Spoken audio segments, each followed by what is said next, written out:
Hello बच्चों, क्या हाल चाल। तो सर हाल तो वही है लेकिन चाल तो हमसे यही है।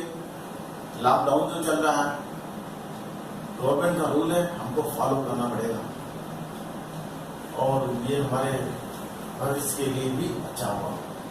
लेकिन हमको इस लॉकडाउन में अपना पढ़ाई नहीं रोकना है बच्चों, ठीक है। हमको अपनी स्टडी को नहीं रोकना है। ऑनलाइन क्लासेस एक ऐसा प्लेटफॉर्म है जिसमें स्टूडेंट घर बैठे अपने कॉन्सेप्ट को, अपने डाउट को क्लियर कर सकते हैं, ठीक है बच्चों। मैं डॉक्टर बलराम गुप्ता आपको फिजिक्स पढ़ाऊंगा। आज क्लास 12 का न्यू सेशन शुरू करने जा रहे हैं जिसमें हम चैप्टर 1 से स्टार्ट करेंगे, जिसका नाम है electric charge and field. Electric charge and field, ठीक है बच्चों। तो सबसे पहले दिमाग में बात आता है कि व्हाट इज चार्ज, चार्ज क्या होता है।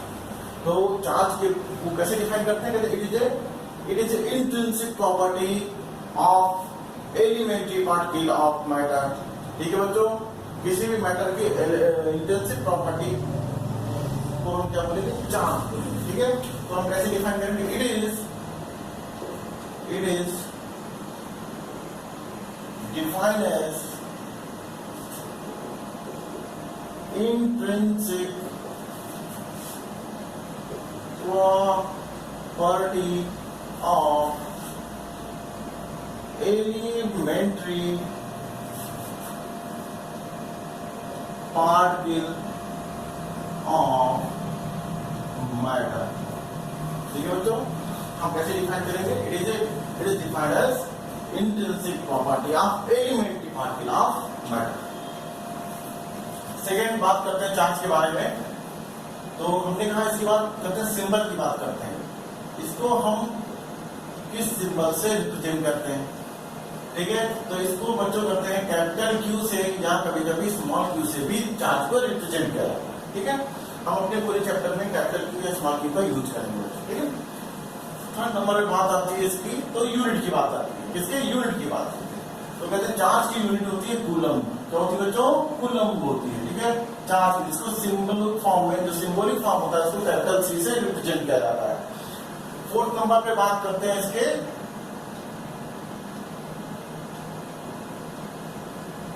डायमेंशन की।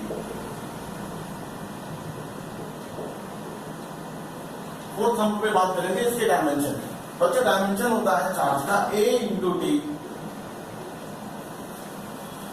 क्लास 11 में बच्चों हमने 7 फंडामेंटल फिजिकल क्वांटिटी के बारे में पढ़ा था, लेकिन चार्ज उसके अंदर नहीं था। याद करो बच्चों, चार्ज उसके अंदर नहीं था। हमने क्या कहा था, जो फिजिकल क्वांटिटी फंडामेंटल यूनिट नहीं है तो उसे क्या बोलते हैं, डेराइव। क्या बोलते हैं उसको, डेराइव फिजिकल क्वांटिटी बोलते हैं। तो उसके यूनिट को भी हम डेराइव यूनिट बोलते हैं, जो कि फंडामेंटल यूनिट से डेराइव किया जाता है, ठीक है बच्चों। तो 80 कहां से आया, एक बार थोड़ा सा देखते हैं इसके बारे में। तो कहते हैं, याद करो हमने करंट की डेफिनेशन क्लास 10th में पढ़ रखा है कि it is the rate of flow of charge, ठीक है। किसी इलेक्ट्रिकल सर्किट में किस रेट से चार्ज फ्लो कर रहा है वो किसके बारे में बताएगा, हमको करंट के बारे में बताएगा। तो यहाँ से हम ये लिख सकते हैं Q equal to I into T, लिख सकते हैं बच्चों, Q equal to I into T. अब देखो बच्चों, आई का हमारा एक फंडामेंटल फिजिकल क्वांटिटी है, टाइम भी का एक फंडामेंटल फिजिकल क्वांटिटी है, ठीक है बच्चों। तो हमने कहा इसके यूनिट की बात करते हैं, तो सॉरी यहाँ पे डायमेंशन की बात करें, डायमेंशन की बात करें। तो हमने आई करंट का डायमेंशन हमने क्या लिखा था, ए। किससे रिप्रेजेंट करते थे भाई, ए। और टाइम को किससे रिप्रेजेंट करते थे, टी से। तो बच्चों जो डायमेंशन आप चार्ज आया ये यहाँ से ओरिजिनेट हुआ। आई बात समझ में। चलो बच्चों, अब हम कुछ इंपॉर्टेंट पॉइंट के बारे में पढ़ते हैं, 1 बाय 1 कुछ इंपॉर्टेंट पॉइंट के बारे में पढ़ते हैं चार्ज के। एक प्रॉपर्टी होती है इसकी, पोलरिटी। क्या होती है बच्चों, पोलरिटी। पोलरिटी क्या है, एक प्रॉपर्टी होती है चार्ज की जिससे हम ऑब्जेक्ट को दो तरीके डिवाइड कर सकते हैं। It is the property so that object can be divided into two kind. Object can be divided into two kind, polarity के बेसिस पे, ठीक है बच्चों। हमने कहा पोलरिटी के बेसिस से दो भाग में इसको डिवाइड करेंगे। तो सबसे पहला टर्म हम यूज करते हैं चार्ज ऑब्जेक्ट। क्या बोलते हैं भाई, चार्ज ऑब्जेक्ट की बात करते हैं। नाम से पता चल रहा है कि उस ऑब्जेक्ट पे चार्ज होगा, उस ऑब्जेक्ट पे चार्ज होगा।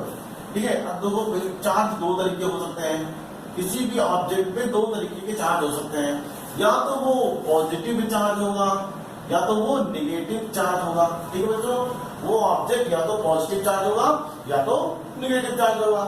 ठीक है, अच्छा बताओ, हम किसी ऑब्जेक्ट के किसी बॉडी पे पॉजिटिव चार्ज कैसे ला सकते हैं? हमने कहा किसी बॉडी से इलेक्ट्रॉन निकल जाए, किसी बॉडी से इलेक्ट्रॉन को रिमूव करा दो तो इलेक्ट्रॉन अपने साथ निगेटिव चार्ज ले जाएगा, तो रिमेनिंग बॉडी कैसी होगी? Positive charge. ठीक है बच्चों, तो हम कह सकते हैं कि किसी बॉडी को चार्ज कर सकते हैं by transferring the electron, by transferring the electron. यदि हम उस बॉडी से इलेक्ट्रॉन निकालेंगे बाहर तो बॉडी क्या हो जाएगी? Positive charge. अगर उस बॉडी में इलेक्ट्रॉन इंटर कराते हैं तो बॉडी कैसे हो जाएगी भाई? निगेटिव चार्ज बॉडी कहलाएगी। आई बात समझ में? आई बात समझ में? अब देखो इसके आगे थोड़ा सा फंडा और देखते हैं इसके बारे में। अच्छा ये तो पढ़ रखा है लाइक चार्जेस, क्या पढ़ा है? Like charges repel each other, ये तो पढ़ा था पहले भी कि लाइक चार्जेस जो होते हैं वो आपस में रिपेल करेंगे, पास पास लेके आते हैं, और जो अनलाइक चार्ज होते हैं, जो अनलाइक चार्ज होंगे attract each other.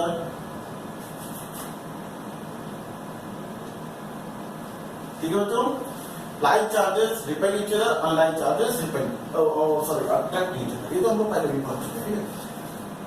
Second polarity के बेसिस पे जो ऑब्जेक्ट को सेकेंड टाइप में बांटा गया दैट इज न्यूट्रल ऑब्जेक्ट। क्या बोलेंगे इसको? Neutral object. ठीक है बच्चों, अब देखो यहाँ पे थोड़ा सा बच्चों में कंफ्यूजन क्या होता है, न्यूट्रल ऑब्जेक्ट का मतलब सोचते हैं कि कोई चार्ज ही नहीं है, उस पर कोई चार्ज नहीं, लेकिन ऐसा नहीं है। न्यूट्रल ऑब्जेक्ट का मतलब क्या हो सकता है? इक्वल अमाउंट ऑफ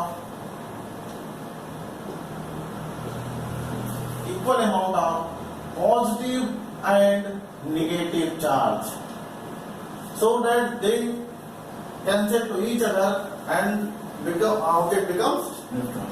बात समझ आ रही? तो इसको ध्यान रखना, ये बात समझना। चलिए, ये तो फर्स्ट प्रॉपर्टी की पोलैरिटी की बात करते हैं, इसके सॉरी प्रॉपर्टी की बात करें हम अभी पढ़ रहे हैं इंपॉर्टेंट पॉइंट के बारे में। चलो सेकंड पॉइंट, तो बच्चों सेकंड पॉइंट की बात करते हैं, तो कहते हैं कि it is a scalar quantity. तो चार्ज कैसी हुई?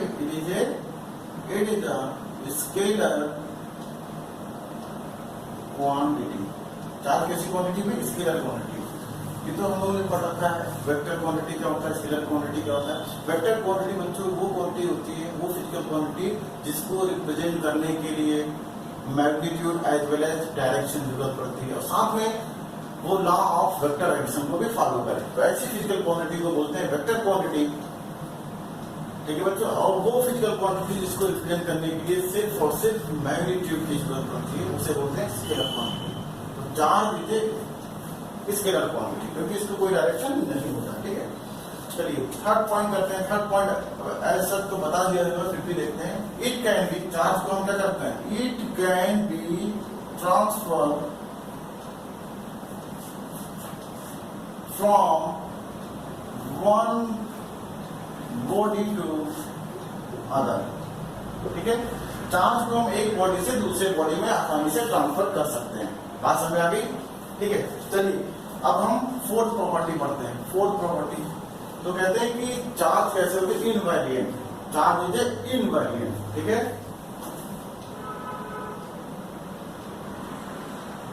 Charge is invariant. अब इसका मतलब समझते हैं, इसका मतलब समझते हैं। चार्ज इज इनवेरिएंट का मतलब क्या होता है? कहते हैं कि जब कोई ऑब्जेक्ट मूव कर रहा है, मान लिया कि कोई चार्ज ऑब्जेक्ट था तो मूव कर रहा है, अच्छा मोशन के कारण यदि उसके चार्ज पे कोई फर्क ना पड़े, समझ में आया? The quantity which is independent to the velocity of object. ठीक है बच्चों, ठीक है, कह सकते हैं कि the quantity which does not depend upon the velocity of object, उसे बोलते हैं इनवेरिएंट। ठीक है बच्चों, तो मतलब जो चार्ज ऑब्जेक्ट है जब उसको मूव करा रहे हैं, उसको वेलोसिटी प्रोवाइड कर रहे हैं, तो उसके चार्ज में कोई फर्क नहीं पड़ता, उसके चार्ज में कोई फर्क नहीं पड़ता। तो थोड़ा इसको समझते हैं, इसके बारे में थोड़ा सा और पढ़ते हैं। चलिए देखते हैं। तो चार्ज इनवेरिएंट के बारे में मतलब क्या कह सकते हैं? It does not depend upon the, it does not depends on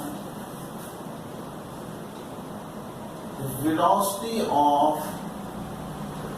charge object। समझ आया बच्चों कि चार्ज इज इनवेरिएंट मतलब क्या होता है कि जो चार्ज ऑब्जेक्ट मूव करने लगे तो उसके चार्ज की वैल्यू चेंज ना हो, वैरी ना करे, तो ऐसी क्वांटिटी को बोलते हैं इनवेरिएंट। ठीक है बच्चों, अब एक यहाँ पे थोड़ा सा देखते हैं, एक टर्मिनोलॉजी यूज किया जाता है स्पेसिफिक चार्ज। एक टर्मिनोलॉजी यूज करेंगे हम लोग स्पेसिफिक चार्ज। क्या होता है भाई स्पेसिफिक चार्ज के बारे में बात करें? स्पेसिफिक चार्ज क्या होता है? कहते हैं it is the charge per unit mass, it is the charge per unit mass of object. इसे कैसे रिप्रेजेंट करते हैं? It is Q by M। क्या बोलते हैं इसको? Q by M। ठीक है बच्चों, अब यहाँ पे देखा जाए तो specific charge is variant, specific charge is variant. याद रखना बच्चों, specific charge is variant while charge is invariant. क्यों ऐसा हुआ? क्योंकि यहाँ पे एक टर्म आया मास का, मास का हमको पता है मास इज वेरिएंट। हमने एक रिलेशन पढ़ रखा है कि जो मूविंग मास होता है वो रेस्ट मास में क्या रिलेशन होता है? Under root 1 minus v square upon c square. ठीक है बच्चों, याद रखना भाई जो मूविंग मास होता है और रेस्ट मास होता है उसके अंदर उसके बीच में ये रिलेशन होता है। ये क्या है? m not is the rest mass of the object, is the rest mass of object. m is क्या है? इट इज द मूविंग मास। क्या है भाई? इट इज द मूविंग मास। ठीक है, v क्या है? It is the velocity, v is the velocity of object, velocity of object. And c ये तो पता ही होगा बच्चों सबको, c is the velocity of light, c is the velocity या हम कहते हैं speed of light, it is the speed of light. इसकी वैल्यू 3 × 10⁸ मीटर पर सेकेंड लिया जाता है, 3 × 10⁸ मीटर पर सेकेंड लेते हैं। ठीक है बच्चों, तो ये रिलेशन होता है। हमने क्या देखा कि जैसे जैसे वेलोसिटी बढ़ेगी, जैसे जैसे वेलोसिटी बढ़ेगी, अच्छा देखो किसी भी ऑब्जेक्ट की वेलोसिटी लाइट की स्पीड के बराबर नहीं हो सकती, तो ये value v square upon c square की वैल्यू हमेशा लेस देन 1 आने वाली है। अच्छा 1 में से जब माइनस करेंगे तो ओवरऑल वैल्यू कम हो जाएगी। अच्छा ओवरऑल वैल्यू कम हो जाएगी, यदि m नॉट में से हम लेस देन 1 क्वांटिटी को डिवाइड करेंगे, लेस देन 1 क्वांटिटी को डिवाइड करेंगे तो ओवरऑल वैल्यू ज्यादा आएगी m नॉट से। तो क्या कह सकते हैं? m ग्रेटर देन m, मतलब क्या लिखा है कि जो मूविंग मास होता है वो हमेशा ज्यादा होता है देन द रेस्ट मास। ठीक है बच्चों, इसलिए याद रखना कि चार्ज इनवेरिएंट होता है, व्हाइल स्पेसिफिक चार्जेस वेरिएंट होते हैं। ठीक है, और इस अकॉर्डिंग चेंज होता रहेगा। ठीक है, एक लास्ट इंपॉर्टेंट पॉइंट देखते हैं इसके बारे में, लास्ट इंपॉर्टेंट पॉइंट देखते हैं चार्ज के बारे में। एक यूनिट की बात करते हैं। हमने इसकी यूनिट पढ़ाया क्या है? इस यूनिट बताया क्या? कूलम। क्या बताया हमने? कूलम। तो एक छोटी यूनिट यूज की होती है, 1 कूलम इक्वल टू 3 × 10⁹ ESU। क्या बोलते हैं बच्चों? ESU। इसका फुल फॉर्म क्या होता है? इलेक्ट्रोस्टैटिक यूनिट, इलेक्ट्रोस्टैटिक यूनिट बोलते हैं। 3 × 10⁹ इसका जो न्यूमेरिकल वैल्यू होती है 3 × 10⁹ होता है, इसे बोलते हैं इलेक्ट्रोस्टैटिक यूनिट होता है। ठीक है बच्चों, चलो अब हम ये तो थे कुछ इंपॉर्टेंट पॉइंट रिगार्डिंग चार्ज। अब हम चार्ज के 3 प्रॉपर्टी, बेसिक 3 प्रॉपर्टी जो तुम्हारे कोर्स में उसको हम लोग देखते हैं 1 बाय 1। ठीक है, तो प्रॉपर्टी ऑफ चार्ज में खड़ी डालें, property of charge, properties of charge. Charge की प्रॉपर्टी की बात करते हैं, प्रॉपर्टी ऑफ चार्ज की बात करते हैं। तो सबसे पहली प्रॉपर्टी जो चार्ज शो करता है दैट इज एडिटिविटी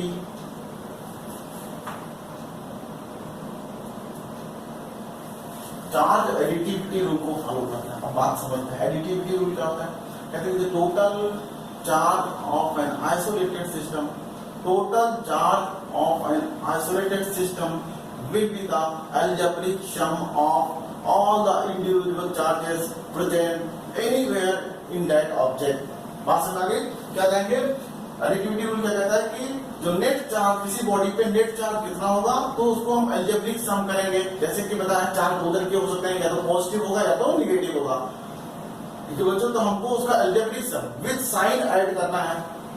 उस बॉडी के लिए जिसके लिए हम टोटल चार्ज निकालने जा रहे हैं, वो चार्ज कहीं पे भी हो सकता है, उस बॉडी में कहीं पे भी हो सकता है। ठीक है, तो इसको समझते हैं इस तरह। ऐसे मान लीजिए एग्जाम्पल से एडिटिव रूप समझ में आया कि टोटल और net charge of an body of an isolated body will be the algebraic sum of all the individual charges present anywhere in the object। ठीक है, जैसे समझते हैं इसको, जैसे मान लो एक चार्ज बॉडी थी, यहाँ पे हमने कहा एक Q1 था, एक Q2 था, यहाँ पे माइनस Q3 था, यहाँ पे चार्ज Q4 था। जब हम नेट चार्ज की बात करें, Q नेट की बात करें कि इस ऑब्जेक्ट का नेट चार्ज कितना होने वाला है, तो हम क्या लिखेंगे, Q1 plus Q2 plus minus Q3 plus Q4। ठीक है बच्चों, इसको ऑफ में इजी करने तो सारे प्लस वाले को एक तरफ करने, माइनस Q3। ये होता है एडिटिविटी रूल, इसे बोलते हैं एडिटिविटी रूल। मतलब उसका हमको चार्ज को नेट चार्ज किसी बॉडी पे चाहिए तो हर चार्ज का अलजेब्रिक सम निकालना चाहिए, सभी चार्ज को जोड़ते हैं। तो इंपॉर्टेंट प्रॉपर्टी, इस पे कुछ क्वेश्चन आते हैं, छोटा सा न्यूमेरिकल देखते हैं, छोटा सा इसकी वैल्यू रखते हैं तो न्यूमेरिकल बन सकता है। तो क्वेश्चन आगे बढ़ाते हैं। लेट हमने क्या है, Q1 इक्वल टू कर दिया 2 coulomb, Q2 equal to 3 coulomb, Q3 equal to minus 4 coulomb and Q4 equal to 5 coulomb. ठीक है बच्चों, इसी क्वेश्चन को, इसी फॉर्मूले को इस क्वेश्चन में अप्लाई करते हैं। तो सिंपल से क्या करना है, हमने क्या पढ़ा, Q नेट क्या होने वाला, भाई Q नेट क्या होने वाला है, टोटल लोड का अलजेब्रिक सम। यहाँ पे क्या लिखा है, Q1 Q2 and Q4 are the positive, तुमने कहा 5 plus 3 8 plus 2 10 coulomb minus 4 coulomb, overall कितना भाई 6। तो क्या कहेंगे कि ये गिवन बॉडी पॉजिटिव 6 कूलम से चार्ज है।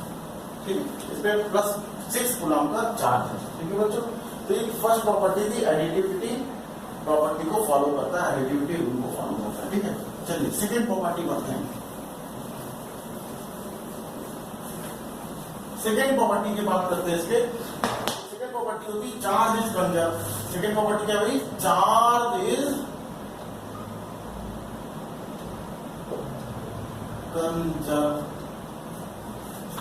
कंजर्व। ठीक है, चार्ज इज कंजर्व का मतलब क्या होता है कि किसी आइसोलेटेड सिस्टम का नेट चार्ज वो कंजर्व रहेगा, वो कांस्टेंट रहेगा। आइसोलेटेड सिस्टम, आइसोलेटेड मतलब कि वो किसी और दूसरे किसी चार्ज ऑब्जेक्ट से या कंडक्टर के कांटेक्ट में ना हो।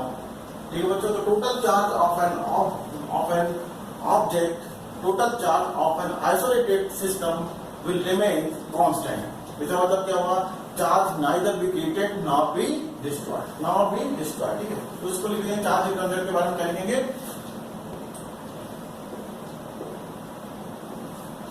The total charge of an isolated system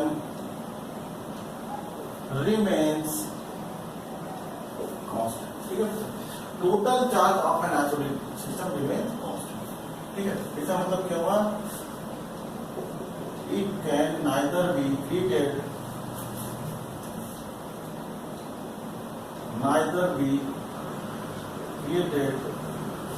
nor be destroyed, but can transfer from one body to another। इसको हम ना प्रोड्यूस कर सकते हैं, ना हम इसको डिस्ट्रॉय कर सकते हैं, हाँ लेकिन एक बॉडी से दूसरे बॉडी में इसको ट्रांसफॉर्म किया जा सकता है। चलिए थर्ड प्रॉपर्टी बढ़ते हैं चार्ज की।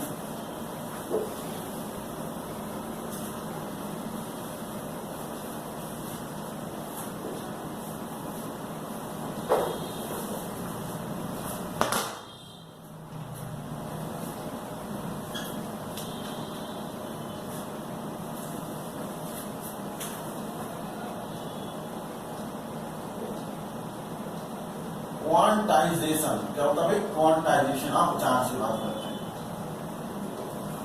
क्वांटाइजेशन ऑफ चार्ज क्या होता है, क्वांटाइजेशन क्या होता है पहले ये समझते हैं। जैसे मैंने कहा, मैं किसी बच्चे को बोला कि जाओ भाई किसी क्लास में देते कि जाके वहां पे काउंट करके आओ कितने स्टूडेंट हैं, उस क्लास में नंबर ऑफ स्टूडेंट कितने हैं, अच्छा हमको ये नहीं पता कि कितने स्टूडेंट, लेकिन हम एक चीज कंफर्म है हमको कि वो स्टूडेंट आके जो आंसर हमको देगा वो एक मल्टीपल इंटीजर होगा, एक होल नंबर होगा, कभी भी वो फ्रैक्शनल नंबर नहीं होगा, वो डेसिमल नंबर नहीं होगा।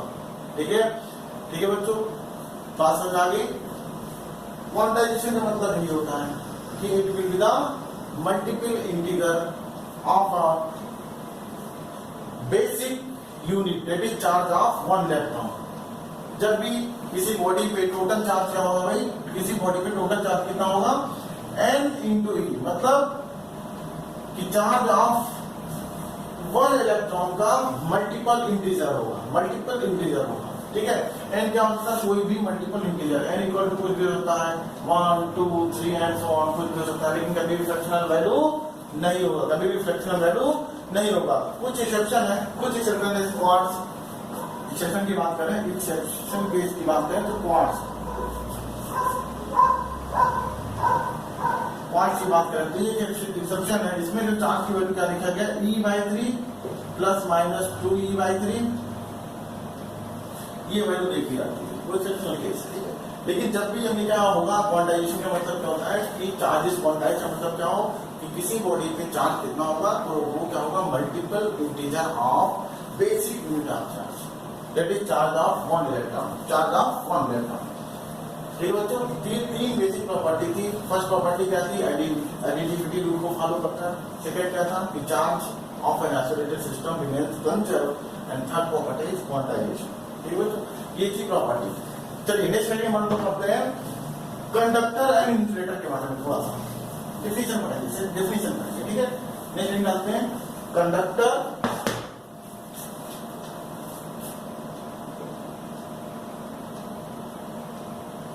तो क्या होता है conductor, it is a substance through which charge can be flow. Conductor क्या होते हैं, it is a substance through which charge can be flow. ठीक है,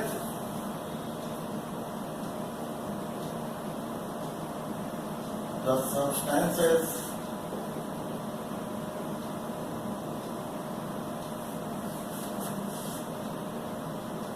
charge can be flow। ठीक है बच्चों, वो सब्सटेंसेस जिसके अंदर से चार्ज फ्लो हो सकता है उसे क्या बोलते हैं, कंडक्टर। ठीक है, जैसे एग्जांपल में हम लोग पढ़ा था पहले भी एग्जांपल के बारे में, तो कोई भी मेटल, पहले मेटल आर गुड कंडक्टर, इनको पता था हम लोग, मेटल आर गुड कंडक्टर होते हैं। ह्यूमन बॉडी की बात करो, जैसे हम लोग किसी इलेक्ट्रिक पोल को पकड़ लेंगे क्या होगा, हमको शॉक लगता है, मतलब क्या होगा, चार्ज, हमारी बॉडी चार्ज होने लगती है ना। तो ह्यूमन बॉडी के अंदर से भी चार्ज फ्लो कर सकता है, इसलिए ह्यूमन बॉडी भी कंडक्टर की तरह काम करता है। एंड यहाँ पे लिख सकते हैं एनिमल, कोई भी एनिमल की बॉडी में भी चार्ज फ्लो कर सकता है। तो यहाँ पे लिख सकते हैं metal, human body and animal body, ये सब क्या है, कंडक्टर के एग्जाम्पल। एक और लिख लेते हैं ग्रेफाइट के बारे में, सुना होगा बच्चों ग्रेफाइट के बारे में, तो ग्रेफाइट भी एक कंडक्टर। सेकेंड बात करते हैं इंसुलेटर की, सेकेंड बात करते हैं इंसुलेटर की। क्या होता है भाई इंसुलेटर, हमने कहा substance through which charge can not be flow. वो सब्सटेंस जिसके अंदर से चार्ज फ्लो नहीं हो सकता उसे क्या बोलेंगे, इंसुलेटर बोलेंगे। तो चलो लिख लेते हैं क्या इसमें, द substances through which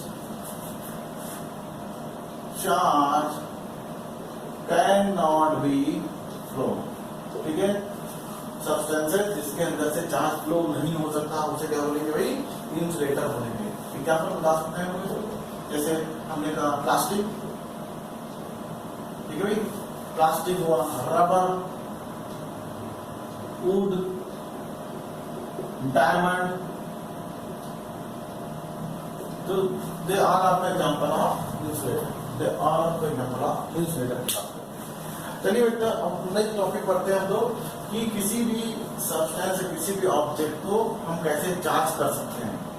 ठीक है बच्चों, कि कैसे, what is the method of charging of body, हम किसी बॉडी को कैसे चार्ज कर सकते हैं। ठीक है,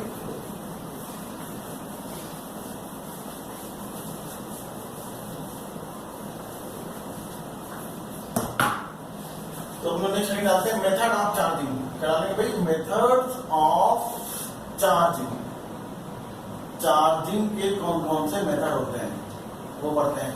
तो इसको हम तीन पार्ट में बांट लेते हैं जो तुम्हारे सिलेबस में है मे बी। तो सबसे पहला है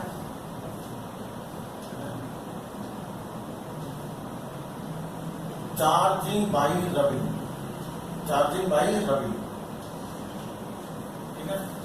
किसी ऑब्जेक्ट को किसी भी सब्सटेंस को हम कैसे चार्ज करते हैं, रब करके चार्ज करते हैं। अभी वन बाय वन पढ़ते हैं। सेकेंड मेथड है, सेकेंड मेथड क्या है,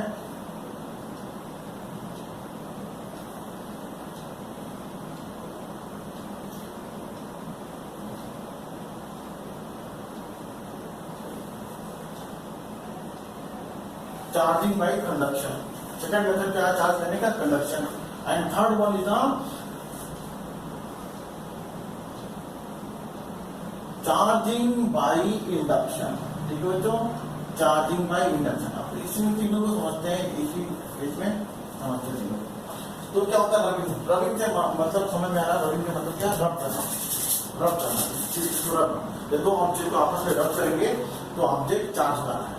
एग्जाम्पल जैसे हमने कहा, जैसे हमने एक ग्लास रॉड लिया, ग्लास रॉड लिया, हमने उसको सिल्क क्लॉथ से रब किया। उस ग्लास रॉड को, जैसे ग्लास रॉड हमको सिल्क क्लॉथ से उसको रब किया इसके ऊपर, तो क्या होगा, कुछ देर के बाद और रब करके हटा लिया तो क्या रहेगा कि हमारा जो ग्लास रॉड है वो पॉजिटिव चार्ज हो जाती है और जो सिल्क क्लॉथ है वो नेगेटिवली चार्ज हो जाती है। बात समझ आ गई, जो सिल्क क्लॉथ है वो नेगेटिव चार्ज होता है, ठीक है। जैसे हमने ये ग्लास रॉड था भाई, हमने कहा इस पे क्या किया हमने, ये मानो सिल्क का क्लॉथ था भाई, ये क्या भाई, सिल्क क्लॉथ है, ये क्या भाई, ग्लास रॉड है, ठीक है। तो रब करके इसको हम हटाएंगे तो क्या देखेंगे कि सारा जो ग्लास रॉड है पॉजिटिव चार्ज हो गया और जो सिल्क क्लॉथ है वो नेगेटिव चार्ज हो गया, ठीक है। इस तरह हमने दोनों ऑब्जेक्ट पे चार्ज डेवलप कर दिया। क्या हुआ होगा, क्या हुआ रब करने से कि ग्लास से इलेक्ट्रॉन निकल के सिल्क में चले गया, इसलिए ग्लास कैसा हो गया, पॉजिटिव चार्ज हो गया और सिल्क हमारा क्या हो गया, नेगेटिवली चार्ज हो गया। इन द सेम वे यदि हम ग्लास रॉड को ना लेते हुए, ग्लास रॉड को ना लेके हम प्लास्टिक रॉड ले लो और सिल्क को रब करो, तो इस बार जो चार्ज होगा अपोजिट नेचर का होगा। इस बार जो प्लास्टिक रॉड होगा वो नेगेटिवली चार्ज हो जाएगा और सिल्क क्लॉथ हमारा पॉजिटिव चार्ज हो जाएगा।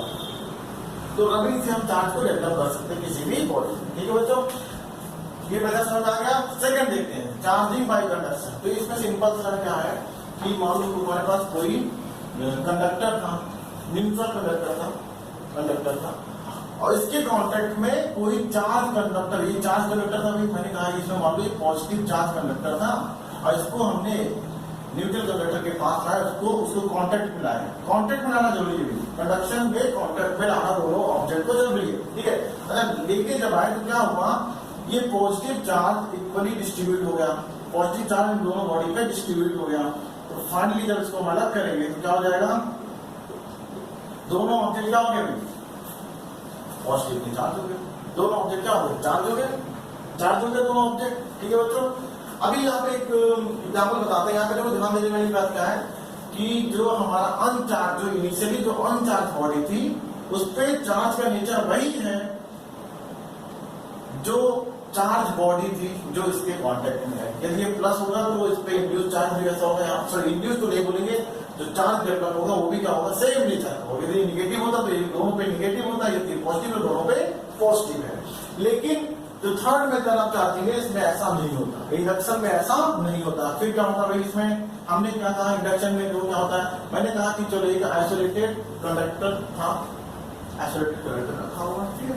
इसके समीप जैसे ही हमने एक पॉजिटिव चार्ज कराए, पॉजिटिव चार्ज बॉडी को लेके आए तो क्या हुआ, अच्छा यहाँ पे क्या है, कांटेक्ट में ही रखना है, कांटेक्ट नहीं करना है, क्लोज कांटेक्ट रखना है, मतलब कि थोड़ा सा दूरी बना के रखना है, ठीक है। जैसे लेके आए तो क्या हुआ, इस पॉजिटिव रॉड ने क्या किया, इस पॉजिटिव रॉड ने इस स्फीयर के सारे नेगेटिव चार्ज को एक तरफ और पॉजिटिव को रिपेल करके उसके अपोजिट डायरेक्शन में दे दिया।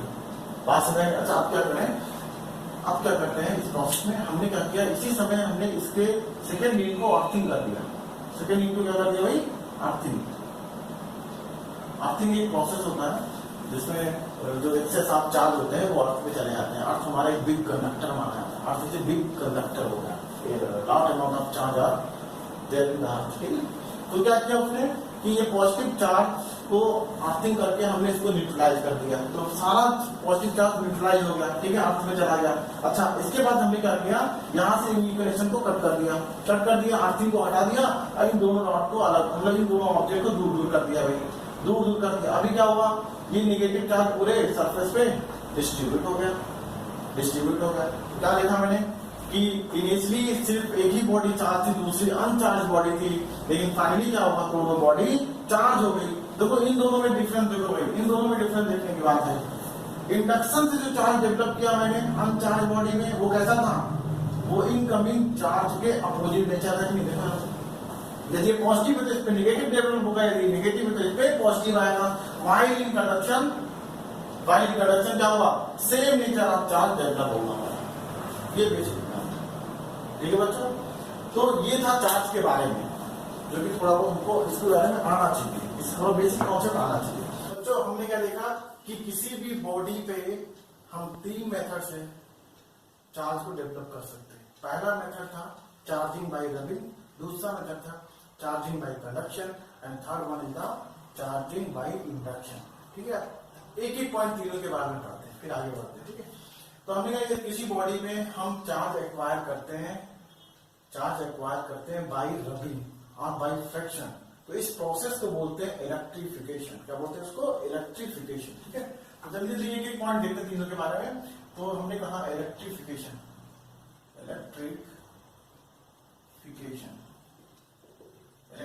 तो हम कैसे डिफाइन कर सकते हैं, इट इज द प्रोसेस, क्या बोलेंगे इसको, it is the process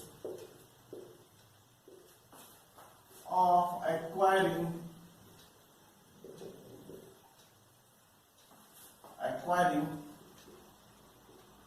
electric charge by क्या बोलेंगे, फ्रिक्शन और बाय रबिंग। तो इस प्रोसेस को बोलते हैं इलेक्ट्रिफिकेशन बोलते हैं।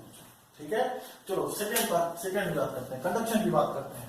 तो उसके लिए पॉइंट देखते हैं कि कंडक्शन के थ्रू किसी बॉडी पे कितना चार्ज एक्वायर होगा। ओके, तो उसके बारे में पढ़ते हैं। तो हमने क्या देखा है, कंडक्शन में भी 2 बॉडी का कांटेक्ट में आना जरूरी होता है। ठीक है, या हम उसको किसी कंडक्टिंग वायर के थ्रू दोनों बॉडी को हम कनेक्ट कर सकते हैं। ठीक है, तो चलो हमने मान लिया कि हमारे पास 2 आइडेंटिकल स्फीयर था, सॉरी अनआइडेंटिकल, देयर आर 2 अनआइडेंटिकल स्फीयर। इसका रेडियस मान लेते हैं r1, इसका रेडियस मान लेते हैं r2। इनिशियल चार्ज मान लेते इस पे क्या था Q1 और इस पे इनिशियल चार्ज क्या था Q2।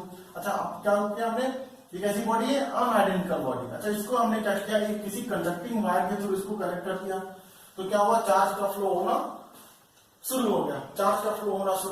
ठीक है, चलो हमने माना आफ्टर कंडक्शन जो छोटी बॉडी है इस पे चार्ज कितना आ गया भाई, Q1 डैश मान लेते हैं, और इस बड़े वाले स्फीयर पे जो चार्ज आया Q2 डैश मान लेते हैं, Q2 डैश। अब क्वेश्चन ये होता है कि ये Q1 की वैल्यू कितनी होगी और Q2 डैश की वैल्यू कितनी होगी। तो इसके लिए फार्मूला होता है बच्चों, Q1 डैश कितना होगा, कहते हैं कि total charge Q1 plus Q2, initially कितना था टोटल चार्ज दोनों बॉडी पे, Q1 और Q2, Q1 plus Q2 R1 upon R1 plus R2। ये देखो इसका formula. In the same way second body पे कितना चार्ज डेवलप हो जाएगा, फाइनल चार्ज कितना बचेगा, तो हमने कहा Q1 Q2 R2 upon R1 plus R2। तो इस इक्वेशन को आपको डायरेक्टली याद रखना है कि आफ्टर कंडक्शन दोनों बॉडी पे चार्ज कितना बचेगा, तो कितना रह जाएगा, तो उसके लिए फॉर्मूला है Q1 plus Q2 R1 upon R1 plus R2। Actually देखो बच्चों, हमने पढ़ रखा है कि किसी भी सर्किट में करंट क्यों फ्लो करता है, because of potential difference. Current flow कर रहा है मतलब चार्ज फ्लो कर रहा है। ठीक है बच्चों, अभी हम नेक्स्ट चैप्टर में जो हम लोग पढ़ेंगे इलेक्ट्रिक पोटेंशियल में कि चार्ज का मूवमेंट क्यों होता है, बिकॉज ऑफ पोटेंशियल डिफरेंस। तो चार्ज मूव करेगा, दोनों बॉडी को हम कनेक्ट करते हैं, जिसका पोटेंशियल एक का V1 है दूसरे का V2, तो क्या रहेगा, चार्ज फ्लो करेगा तब तक जब तक कि दोनों का पोटेंशियल कॉमन ना हो जाए। ठीक है, तो आपके लिए फॉर्मूला वहां से आता है, उसको हम नेक्स्ट चैप्टर में डिस्कस करेंगे। अभी हमको याद रखना है कि जो चार्ज डेवलप होगा दोनों बॉडी पे, उसकी वैल्यू क्या होगी, ये होगी। ठीक है बच्चों, चलो अब हम थर्ड पढ़ते हैं। थर्ड मतलब चार्जिंग बाई इंडक्शन में, चार्जिंग बाई इंडक्शन की बात करते हैं। तो इंडक्शन के थ्रू कितना चार्ज डेवलप होगा, तो हमने कहा था इंडक्शन मैंने ये बताया था कि ये दोनों कंडक्टिंग बॉडी है, ये दोनों कंडक्टिंग बॉडी है, तो इंड्यूस्ड चार्ज जो होगा, जो इंड्यूस्ड चार्ज होगा वो फर्स्ट बॉडी के चार्ज के बराबर होगा, लेकिन उसका साइन अपोजिट होगा, उसका साइन अपोजिट होगा। ठीक है बच्चों, चलो लेकिन यदि मान लो वो एक बॉडी जिसपे हम चार्ज इंड्यूस कराना चाह रहे हैं वो क्या है, इंसुलेटिंग बॉडी हो, तो इंसुलेटिंग बॉडी हो तो फिर क्या same amount of charge develop होगा, तो हम कहेंगे नहीं, वो डिपेंड करेगा कि उस इंसुलेटिंग बॉडी का डाइलेक्ट्रिक कांस्टेंट कितना है। ठीक है बच्चों, इसको भी हम लोग पढ़ेंगे डाइलेक्ट्रिक कांस्टेंट के बारे में जब कूलम्ब फोर्स के बारे में पढ़ेंगे। ठीक है, तो इंसुलेटिंग बॉडी की जो डाइलेक्ट्रिक कांस्टेंट के की वैल्यू जो होती है वो वैरी करती है फ्रॉम 1 to 9, 1 से लेकर 9 तक वैरी करती है। ठीक है बच्चों, तो यहाँ पे कितना चार्ज इंड्यूस होगा, तो हमने कहा चलो ये मान लिया कि इंसुलेटिंग बॉडी है। कैसी बॉडी है, इंसुलेटिंग।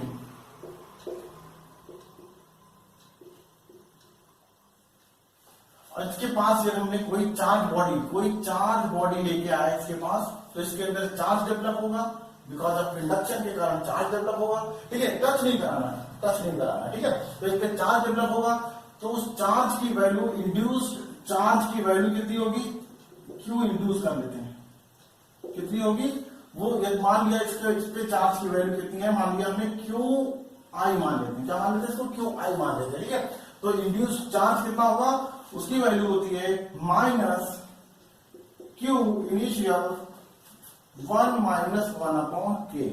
तो ये डायरेक्ट फॉर्मूला याद रखना बच्चों कि इंडक्शन के थ्रू किसी इंसुलेटिंग बॉडी में कितना चार्ज डेवलप होगा, तो वो होगा इनिशियल चार्ज 1 माइनस 1 अपॉन के, वेयर के is the dielectric constant.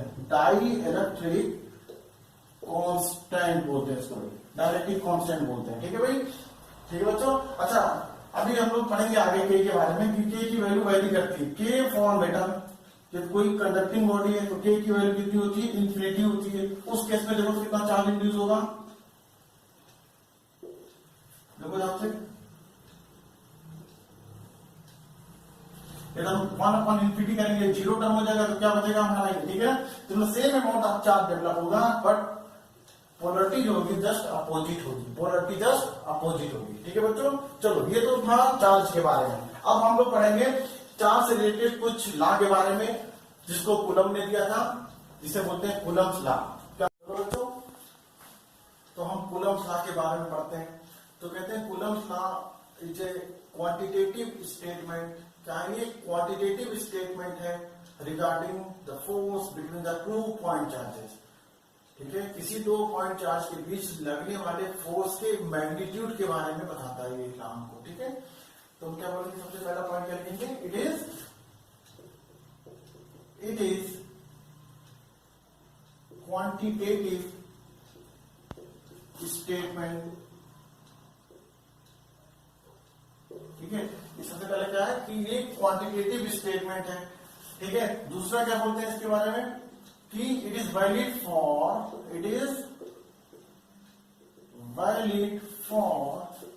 Point charge. ठीक है बच्चों, it is valid for point charge. ये पॉइंट चार्ज के लिए वैलिड होता है। अच्छा, पॉइंट चार्ज का मतलब क्या होता है, ऐसा मतलब नहीं बहुत ही छोटा है पॉइंट के बराबर होगा, उसका मतलब ये नहीं। इसका मतलब ये होता है the size of the object is very small as compared to the distance between them। समझ आया, तो क्या कह सकते हैं इसको, पॉइंट चार्ज का मतलब क्या हुआ कि size of body, charge body की जो साइज होगी, size of body very small in compare to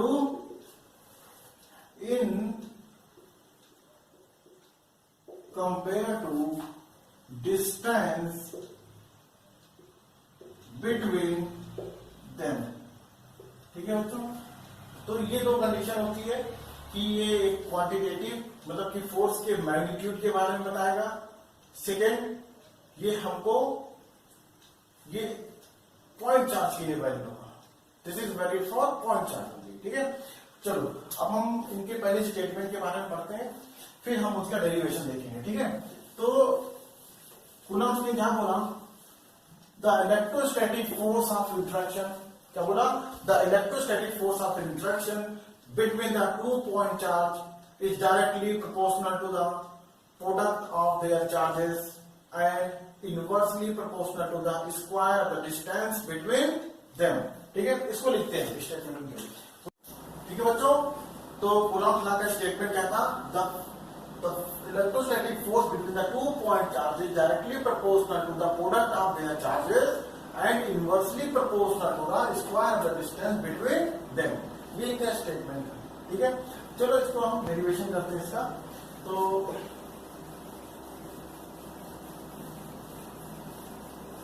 हमने माना 2 पॉइंट चार्ज था हमारे पास, 2 पॉइंट चार्ज है Q1 and Q2, 2 point charge है, इस पे चार्ज की वैल्यू क्या है Q1 और सेकेंड चार्ज की वैल्यू क्या है Q2। ठीक है, और उनके सेंटर से सेंटर की डिस्टेंस कितनी भाई, R मान लेते हैं, R मान लेते हैं। अच्छा ये मान के रखते हैं कि दोनों चार्ज कहाँ पे रखे हैं भाई, वैक्यूम में, कहाँ पे है, वैक्यूम में। ठीक है, अच्छा अब क्या होगा, according to the Coulomb law, F directly proportional to the product of charges, F inversely proportional to the square of the distance between them। इन दोनों फोर्स को मिलाते हैं तो F क्या आया, directly proportional to Q1 Q2 upon R square. ठीक है, अच्छा यहाँ पे प्रोपोर्शनलिटी की साइन हटाते हैं तो एक कांस्टेंट इंट्रोड्यूस करते हैं जिसका नाम है F equal to 1 upon 4 pi epsilon naught Q1 Q2 upon R square. तो ये है magnitude of electrostatic force between the 2 point charge. ठीक है, अब यहाँ पे देखो एक टर्म यूज हुआ एप्सिलॉन नॉट, 4 के बारे में 4 थे, कांस्टेंट है, डिजिट है, पाई भी कांस्टेंट है, एप्सिलॉन नॉट, एप्सिलॉन नॉट को बोलते हैं बेटे परमिटिविटी, क्या बोलते हैं इसको, परमिटिविटी ऑफ फ्री स्पेस, क्या बोलेंगे इसको, परमिटिविटी ऑफ फ्री स्पेस बोलते हैं।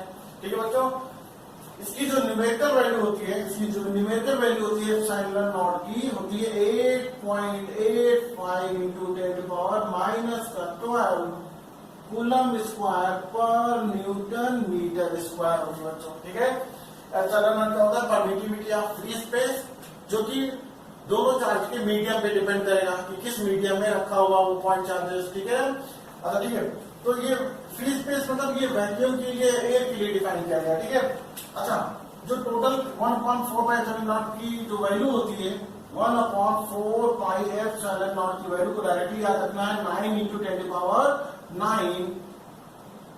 न्यूटन मीटर स्क्वायर पर कूलम्ब स्क्वायर। ठीक है बच्चों, तो ये था मैग्नीट्यूड बिटवीन द 2 चार्जेस। ठीक है, हम यहाँ पे इलेक्ट्रोस्टैटिक फोर्स का मैग्नीट्यूड बिटवीन द 2 चार्जेस यहाँ से निकाल सकते हैं। ठीक है बच्चों, चलो आगे नेक्स्ट हम देखते हैं कूलम्ब लॉ को वेक्टर फॉर्म में। ठीक है, coulomb law in vector form. ठीक है, वेक्टर फॉर्म में इसको कैसे रिप्रेजेंट करते हैं, क्योंकि जो फोर्स होता है एक वेक्टर क्वांटिटी होती है तो उसकी एक डायरेक्शन होगी, तो हम इस इलेक्ट्रिक फोर्स को कैसे वेक्टोरियल फॉर्म में रिप्रेजेंट कर सकते हैं उसके बारे में देखते हैं। ठीक है, हमने फिर अज्यूम किया कि 2 पॉइंट चार्ज था Q1 एंड Q2। ठीक है, 2 पॉइंट चार्ज है Q1 एंड Q2। ठीक है, जो कि R डिस्टेंस पे रखे हुए हैं एक दूसरे से। अच्छा अभी भी मीडियम क्या है दोनों के बीच में, क्या हुई, वैक्यूम है। ठीक है, ये क्या है, वैक्यूम है। ठीक है, तो अच्छा यहाँ पे देखते हैं, हमने कहा फर्स्ट चार्ज सेकेंड पे फोर्स लगा रहा होगा, in the same way second charge first पे फोर्स लगा रहा होगा। ठीक है, तो हमने चलो फोर्स ऑन, हमने 1 बाय 1 देखते हैं फोर्स के बारे में। Force on charge 1 due to charge 2, force on charge 1 due to charge 2। ठीक है, चार्ज 1 Q1 कितना फोर्स का एक्सपीरियंस कर रहा होगा बिकॉज ऑफ चार्ज Q2, इसको देखते हैं। ठीक है, तो हमने कहा क्या होगा 1/4 पाई एप्सिलॉन नॉट, क्या होगा 1/4 pi epsilon naught Q1 Q2 upon, अब देखते हैं पोजीशन वेक्टर देखते हैं क्या है, R12, क्या लिखेंगे यहाँ पे R12 का स्क्वायर। अच्छा ये तो रही मैग्नीट्यूड की बात, ये रही मैग्नीट्यूड की बात। ठीक है। तो हमने क्या रखेंगे, हमने कहा इसको देते हैं हम इसका डायरेक्शन देते हैं, यहाँ पे डायरेक्शन वेक्टर लिखते हैं तो ये एक वेक्टर फॉर्म में आ जाएगा। ठीक है, तो चलो हमने कहा तो फोर्स का एक वेक्टोरियल फॉर्म लिखा है तो हमको यहाँ पे एक यूनिट वेक्टर देना पड़ेगा, डायरेक्शन वेक्टर देना पड़ेगा इसका। तो हमने कहा कि R12 क्या दिया, R12 ठीक है। इसी क्या बोलेंगे, इसी क्या बोलेंगे, unit vector in the direction from charge q1 to charge q2 क्या बोलेंगे, इसको यहाँ पे लिख देते हैं R12 क्या भाई, ये क्या है, यूनिट वेक्टर है, क्या है, यूनिट वेक्टर। ठीक है, एंड डायरेक्शन किधर होगा भाई, फ्रॉम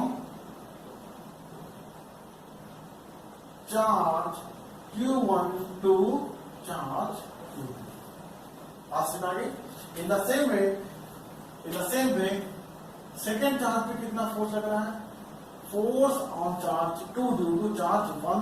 तो इसका वेक्टोरियल फॉर्म देखेंगे तो क्या आएगा, 1/4 pi epsilon naught q1 q2 upon r21। इस बार देखो r21 पोजीशन वेक्टर r21 का स्क्वायर।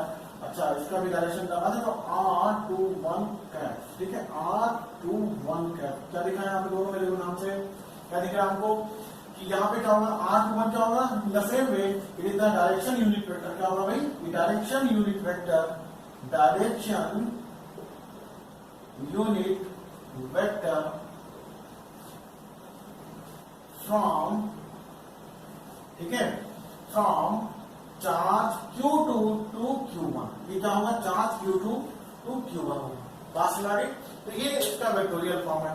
ठीक है, चलो अच्छा क्या देखते हैं, इन दोनों को देखो ध्यान से देखा जाए तो हम ये लिख सकते हैं डायरेक्शन क्या होगा दोनों का, R12 डायरेक्शन वेक्टर की बात करो तो R12 को हम क्या लिख सकते हैं, क्या ये इस फॉर्म में हम लिख सकते हैं, देखो ध्यान से।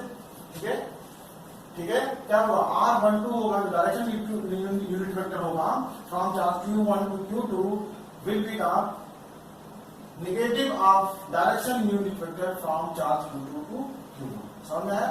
तो यहाँ पे दोनों फोर्सों को कंपेयर किया जाए तो क्या दिख रहा है कि जो फोर्स ऑन 1 ड्यू टू 2 जो होगा वो माइनस द फोर्स ऑन, बोलो भाई, मतलब क्या लिखा, जो मैग्नीट्यूड ऑफ चार्ज तो सेम होगा लेकिन डायरेक्शन क्या होगा, अपोजिट होगा। मतलब क्या होगा, मतलब क्या होगा कि ये न्यूटन का थर्ड लॉ एक्शन रिएक्शन को भी फॉलो कर रहा है। अभी हम इसी प्रॉपर्टी के बारे में पढ़ेंगे, फोर्स की प्रॉपर्टी जब पढ़ेंगे इलेक्ट्रिक फोर्स की तो उसके बारे में फिर से बताएंगे। ये बात समझ आ गया।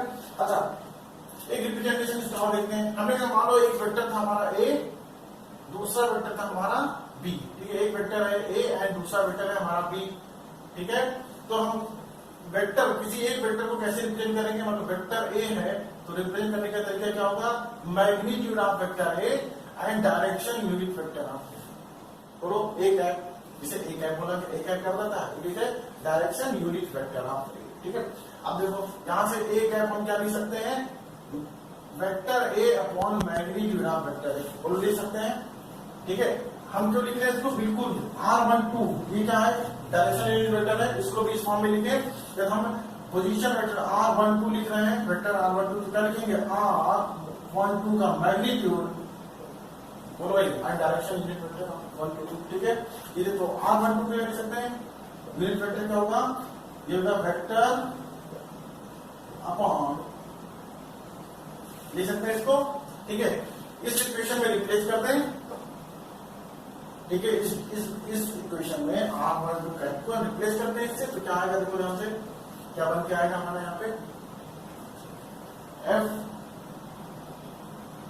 F12 क्या होने वाला, देखो ध्यान से, तो 1/4 पाई एप्सिलॉन नॉट। ठीक है, Q1 Q2 vector R12 upon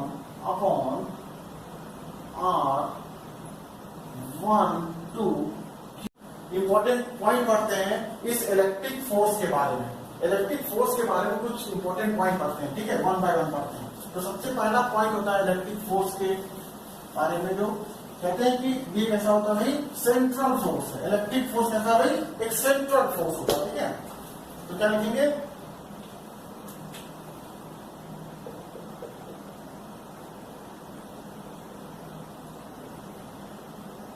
ठीक है। इलेक्ट्रिक फोर्स कैसा फोर्स है भाई, ये इस हेडिंग हटा देते हैं।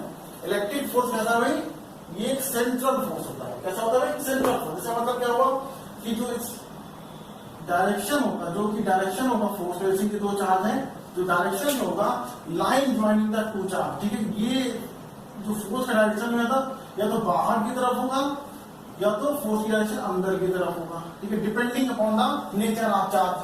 सेंट्रल फोर्स का मतलब क्या हुआ, जो चार्ज की डायरेक्शन होगी वो line joining the two charge के अलोंग ही होगा। बात समझ आ गया, ठीक है। सेकेंड बात करते हैं, ये तो फर्स्ट था इसका पॉइंट। सेकेंड पॉइंट था इलेक्ट्रिक फोर्स के बारे में कि इट मे बी, जो इलेक्ट्रिक फोर्स क्या होगा, it may be attractive force, attractive, ठीक है, इट मे बी अट्रैक्टिव। अच्छा, अट्रैक्टिव कब होगा, जब कैसा चार्ज होगा, unlike charge. It may be attractive, better लिखते हैं अनलाइक। जब चार्ज कैसा होगा, अनलाइक चार्ज होगा, मतलब एक प्लस होगा एक माइनस होगा, उस केस में जो फोर्स होगा कैसा होगा, अट्रैक्टिव नेचर का होगा। And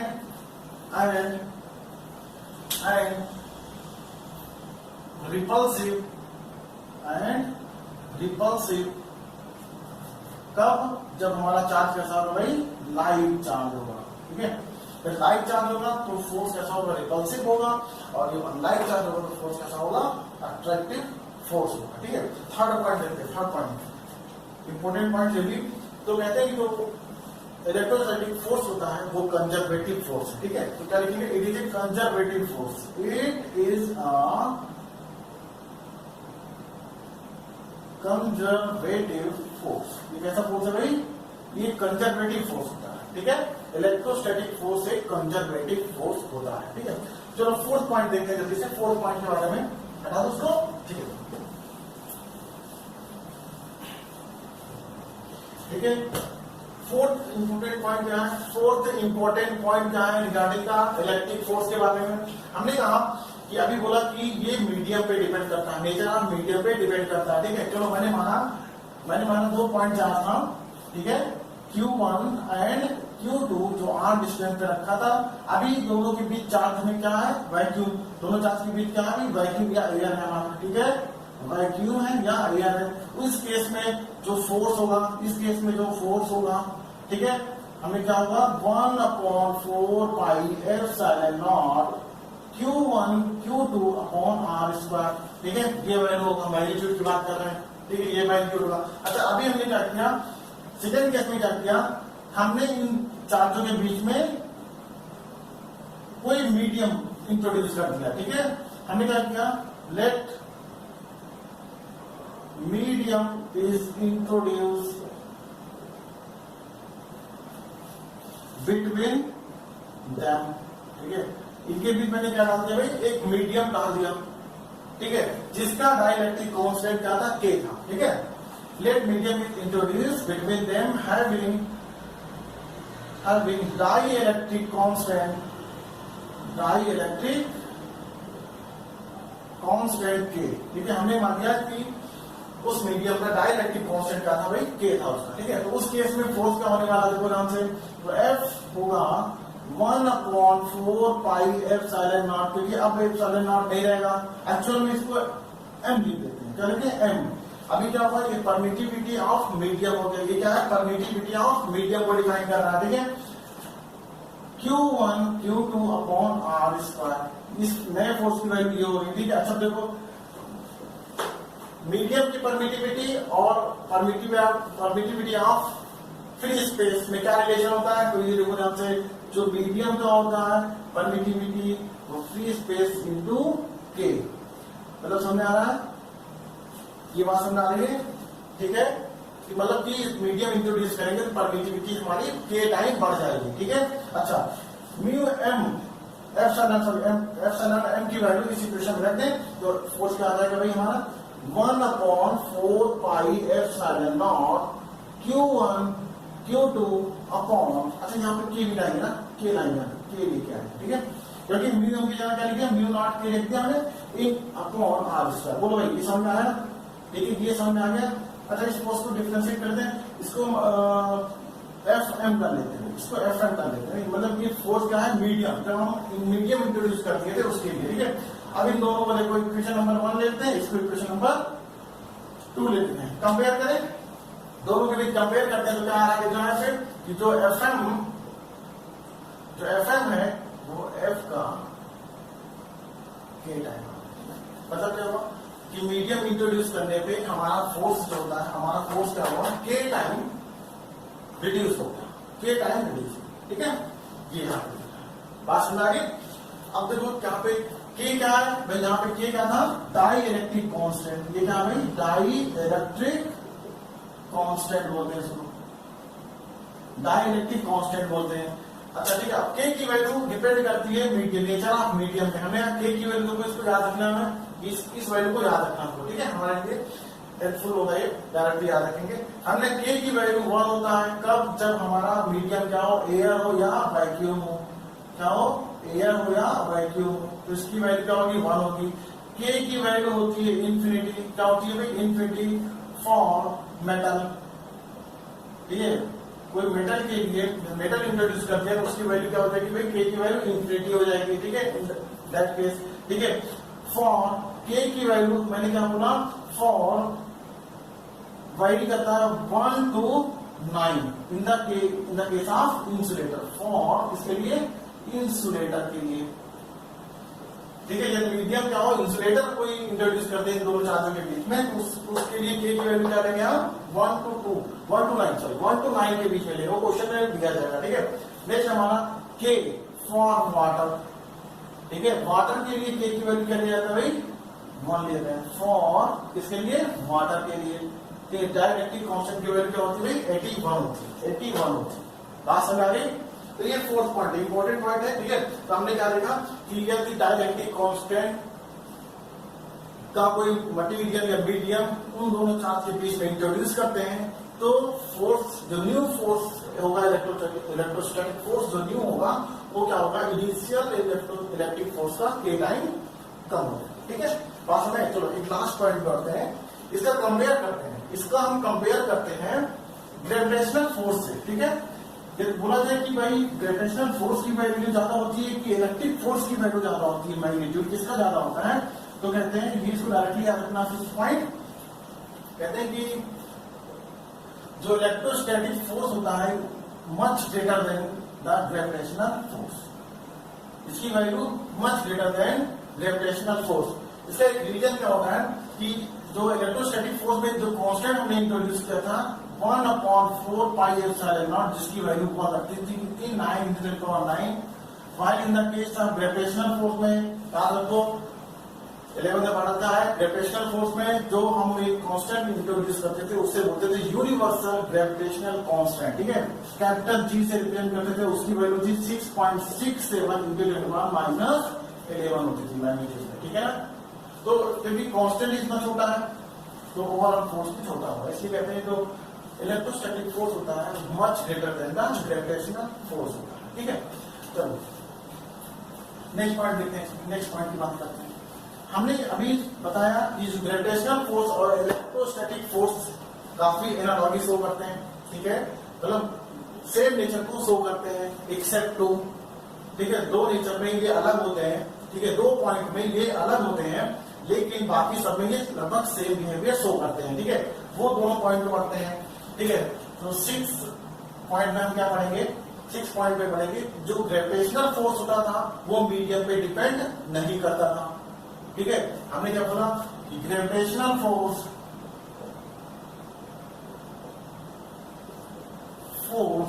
does not depends on medium, ठीक है भाई, दो बॉडी के बीच में मीडियम क्या इंट्रोड्यूस है उस पर मतलब नहीं है, ठीक है, ग्रेविटेशनल फोर्स उस पर डिपेंड नहीं करता था, भाई इलेक्ट्रिक फोर्स डिपेंड्स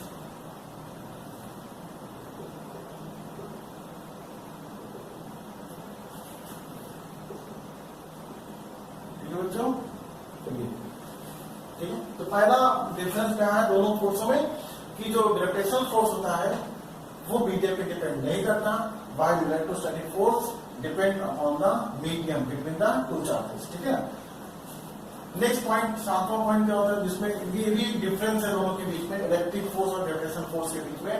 क्या बोलते हैं, जो ग्रेविटेशनल फोर्स होता है बच्चों, जो ग्रेविटेशनल फोर्स ऑलवेज कैसा होता है भाई, attractive in nature, always attractive in nature. बात सुना गई, जो ग्रेविटेशनल फोर्स होता है ऑलवेज अट्रैक्टिव इन नेचर होता है, while जो इलेक्ट्रिक फोर्स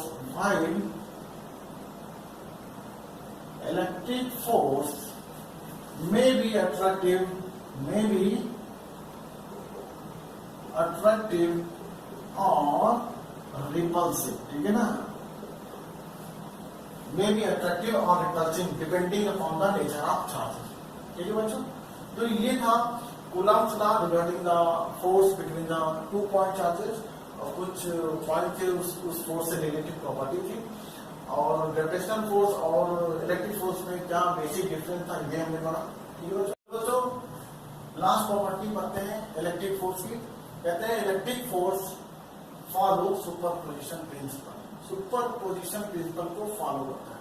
सुपरपोजिशन प्रिंसिपल क्या कहता है, इसको एग्जांपल से समझते हैं। हमने कहा मान लो हमारे पास कई चार्ज से बना हुआ एक सिस्टम था, कई चार्ज से बना हुआ सिस्टम था, और किसी पर्टिकुलर चार्ज पे बाकी और चार्जों के कारण लगने वाला नेट फोर्स कितना होगा, वो कैसे निकालेंगे। ठीक है, तो देखो जैसे मैंने कहा कि मान लो एक चार्ज था हमारे पास, कहना है Q1 था, ठीक है, इसको मान लिया चार्ज क्या था हमारा Q1 था। अच्छा, दूसरा चार्ज यहाँ पे रखा हुआ था Q2, ठीक है, थर्ड चार्ज यहाँ पे रखा था Q3, ठीक है।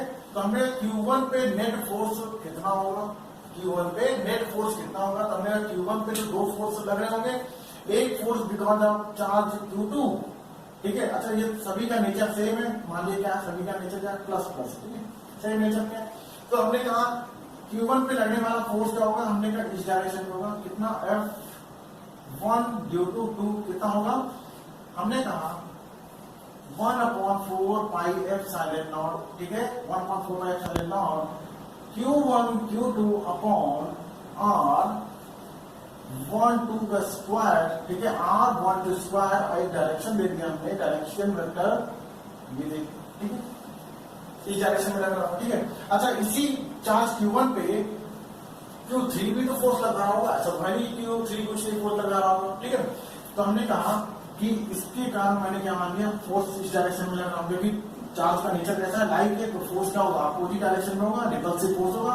तो F1 ड्यू टू 3 क्या होने वाला है, देखो हमसे 1/4 pi epsilon not, 1/4 pi epsilon naught Q1 Q3 upon R13 का स्क्वायर, ठीक है, और एक यहाँ पे हम एक यूनिट वेक्टर देंगे, डायरेक्शन यूनिट वेक्टर की, ठीक है बच्चों, ठीक है।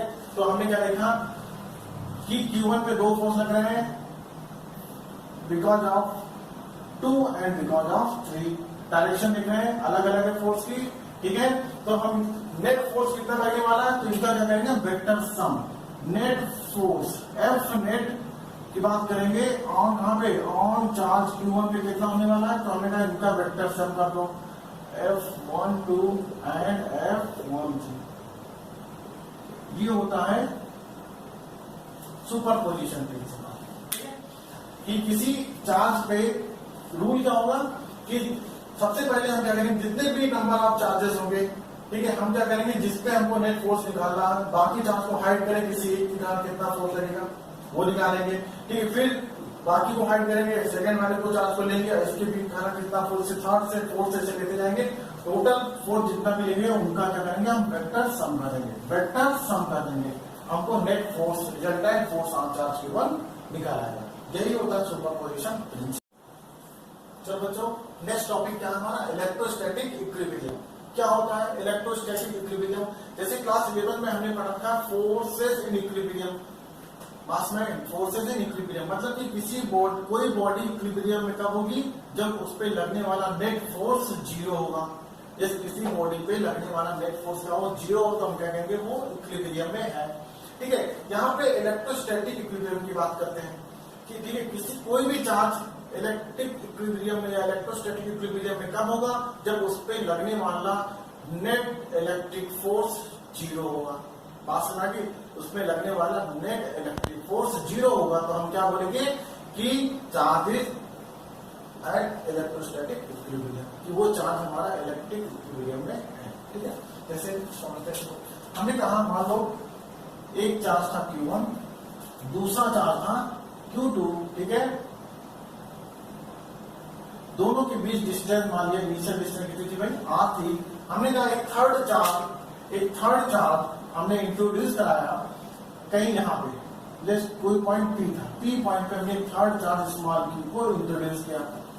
ठीक है, ठीक है, तो हमने कहा कि वो पोजीशन कौन सी होगी। अच्छा, हमने कहा इस चार्ज को हमने यहाँ से मूव करा, Q1 से मूव कराते गए आगे बढ़ते गए। हमने कहा अभी भी इसमें फोर्स लग रहा होगा, लेकिन एक ऐसी पॉइंट हमको मिलेगी, एक ऐसा पॉइंट मिलेगा line joining the two charges, उस पॉइंट पर हमको ऐसा पॉइंट मिलेगा जहां पे इस चार्ज पे स्मॉल q पे लगने वाला नेट इलेक्ट्रिक फोर्स क्या होगा, जीरो होगा। नेट इलेक्ट्रिक फोर्स क्या होगा भाई, जीरो होगा। और उसी पॉइंट को बोलेंगे, उसी पॉइंट पे चार्ज को बोलेंगे कि चार्ज हमारा इलेक्ट्रिक इक्विलिब्रियम में या इलेक्ट्रोस्टैटिक इक्विलिब्रियम में है। ठीक है, चलो उसको कैसे निकालते हैं, न्यूमेरिकली कैसे निकालते हैं उसको। ठीक है, हमने मान लिया P पॉइंट पे हमको वो इलेक्ट्रोस्टैटिक इक्विलिब्रियम मिल गया। ठीक है, P पॉइंट में मिल गया। ठीक है, तो हमने कहा चलो यहां से माना फर्स्ट चार्ज से डिस्टेंस कितनी मान लेते हैं इसको, फर्स्ट चार्ज से डिस्टेंस कितनी मान लेते हैं, x मान लेते हैं। ठीक है, तो बताओ इस स्मॉल q की सेकेंड चार्ज से डिस्टेंस कितनी होगी भाई, सेकेंड चार्ज से डिस्टेंस कितनी बची, r माइनस एक्स, कितना बचा, r माइनस एक्स। ठीक है, चलो अब इस स्मॉल q पे q1 के कारण, इस स्मॉल q पे q1 के कारण लगने वाला फोर्स कितना होगा भाई, F हम लिखते थे F ड्यू टू 1। ठीक है, कितना लगेगा, हमने कहा 1/4 pi epsilon not capital Q1 Q upon x square होगा। ठीक है बच्चों, होगा। अच्छा, डायरेक्शन की बात कर लेते हैं। डायरेक्शन की बात करें तो क्योंकि दोनों का, तीनों का नेचर सेम है, तो Q1 के कारण Q पे लगने वाला फोर्स कैसा होगा, रिपल्सिव नेचर का होगा, तो ये डायरेक्शन क्या होगी, ये होगा। तो हमने ये F1 की डायरेक्शन है, दिख रहा है बच्चों। ठीक है, चलो समझ आया। सेकंड देखते हैं, हमने कहा force on small q due to charge 2, Q2 के कारण स्मॉल q पे फोर्स कितना लगने वाला है, 1/4 pi epsilon naught Q2 Q upon, अभी डिस्टेंस कितनी बची, r माइनस एक्स का whole square, r minus x का होल स्क्वायर। ठीक है, अच्छा यहाँ पे भी डायरेक्शन की बात करें तो हमने Q2 स्मॉल q पे फोर्स कितना लगा होगा, रिपल्सिव होगा, तो अपोजिट डायरेक्शन में ये। ठीक है, अब यहाँ पे हम लगाते हैं सुपर पोजिशन प्रिंसिपल। क्या लिख रहा है, दो फोर्स है Q पे, दो फोर्स है। यदि ये पोजीशन उसकी इक्विलिब्रियम की होगी, यदि ये P पॉइंट स्मॉल q के लिए इक्विलिब्रियम है, इलेक्ट्रोस्टैटिक इक्विलिब्रियम है, तो हमको क्या पता, नेट फोर्स क्या होना चाहिए, जीरो होना चाहिए। नेट फोर्स क्या होना चाहिए, जीरो। तो हमने क्या बोला, F1 minus F2 equal to zero. Minus क्यों लगाया, क्योंकि एक दोनों फोर्स का नेचर क्या, अपोजिट डायरेक्शन में, अपोजिट है, तो वेक्टर सम करेंगे।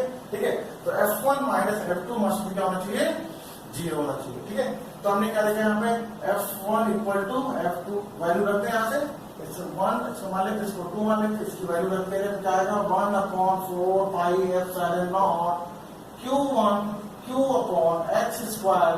यहाँ पे इसकी वैल्यू क्या आएगी भाई, 1/4 pi epsilon naught Q2 Q upon r minus x का होल स्क्वायर। ठीक है, अब यहाँ पे दो कैंसिल हो रहा, ये टर्म कैंसिल, ये cancel, Q cancel, Q cancel. ठीक है, अब क्या बचा यहाँ पे, देखो ध्यान से यहाँ पे करते हैं। ठीक है, तो क्या बचा, Q1 upon x square equal to, यहाँ पे बचा Q2 अपॉन, यहाँ पे क्या बचा, r माइनस एक्स का होल स्क्वायर।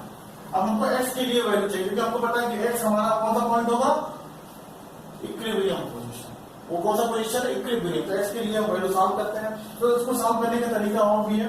तो यहाँ पे जब इसको स्क्वायर करेंगे तो हमारे लिए कॉम्प्लिकेटेड हो जाएगा इक्वेशन हमारे लिए। तो क्या करते हैं, इसको इजी मेथड से सॉल्व करते हैं। हमने कहा कि पूरे इक्वेशन को स्क्वायर कर लेते हैं, स्क्वायर रूट ले लेते हैं कोई इक्वेशन में। ठीक है, तो क्या होगा, Q1 क्या हो जाएगा भाई, root Q1 upon x square का रूट एक्स, ये भी इस तरह क्या देगा रूट क्यू टू अपॉन की क्या बनेगा आर माइनस एक्स बचेगा। अब करते हैं क्रॉस मल्टीप्लीकेशन, ठीक है, क्रॉस मल्टीप्लाई करते हैं तो क्या बचा है यहाँ पे देखो हमसे रूट क्यू वन, ये क्या है आर, ठीक है, R root Q one minus x root Q one कितना है यहाँ पे, अच्छा इसका जब इससे मल्टीप्लाई किया तो क्या बचा एक्स रूट क्यू टू, देखा भाई। तो एक्स की वैल्यू चाहिए तो एक्स को एक तरफ कर लेते हैं, एक तरफ करते हैं, दोनों में क्या कॉमन आएगा एक्स कॉमन आ जाएगा, तो क्या लिखेंगे यहाँ पे एक्स कॉमन आएगा, अंदर क्या बचेगा root Q one plus root Q two, यहाँ पे क्या है भाई आर रूट क्यू वन। थोड़ा समझ आया, तो x के लिए वैल्यू सॉल्व कर सकते हैं, यहाँ पे x के लिए वैल्यू सॉल्व करेंगे तो x इक्वल टू क्या आ गया भाई यहाँ पे देखो ध्यान से, तो r root Q one upon क्या लिखेंगे root Q one plus root Q, तो ये क्या हो गया हमारा x क्या दिखा रहा हमारा इक्विलिब्रियम पोजीशन को, ठीक है, इक्विलिब्रियम मतलब कि इस पोजीशन पे स्मॉल क्यू पे नेट फोर्स जीरो होगा, मतलब वो स्टेबल इक्विलिब्रियम में बना हुआ, ठीक है, बात समझ आ गई। चलो आगे देखते हैं। अच्छा मान लेते हैं दोनों चार्ज का मैग्नीट्यूड सेम होता, नेचर तो सेम अभी भी है, मैग्नीट्यूड भी सेम होता, ठीक है, इसमें एप्लीकेशन करके देखते हैं। इफ हमने क्या बोला Q1 इक्वल टू भाई Q2 के बराबर हो जाए, Q1 इक्वल टू Q2 के बराबर हो जाए, उस केस में क्या होने वाला है, इसको हम नेट मान लेते हैं Q के बराबर, ठीक है। तो इक्वेशन लेते हैं यहाँ पे x इक्वल टू क्या आएगा भाई आर, ऊपर क्या बचा रूट क्यू, नीचे क्या आएगा root Q plus root Q, ठीक है, आर रूट क्यू अपॉन ये क्या बनेगा टू रूट क्यू बनेगा, क्यू से रूट क्यू कैंसिल हो गया तो x का होना है भाई।